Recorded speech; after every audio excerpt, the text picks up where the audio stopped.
ఎన్ని కుక్కలైనా ఏనుగు తోక తెంపలేరండి. మిగిలిన పార్టీలన్నీ కుక్కలతో సమానం, జగన్మోహన్ రెడ్డి మాత్రం ఏనుగుతో సమానం.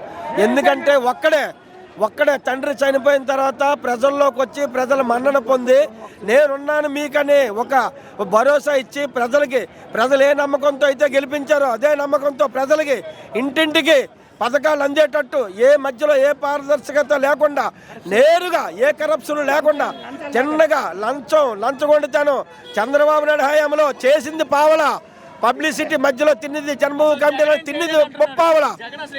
ఆయనకి ఏం తెలుసండి? ప్రజల ఏంటి కష్టాలు, పేద ప్రజల కష్టంతో బ్రతికేవాడు చంద్రబాబు నాయుడు, పేద ప్రజల కోసం బ్రతికేవాడు జగన్మోహన్ రెడ్డి. ఆయనకి నక్కకి నాగలోకం కొన్ని తేడా అండి. ఈ రోజు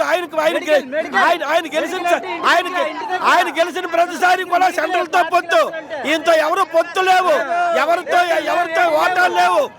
ఖచ్చితంగా నిజాయితీగా జగన్మోహన్ రెడ్డి మళ్ళీ గెలుస్తాడు. 3 రాజధానులు, మన విశాఖపట్నం రాజధాని, అక్కడ గుంటూరులో లెజిస్లేటివ్ రాజధాని,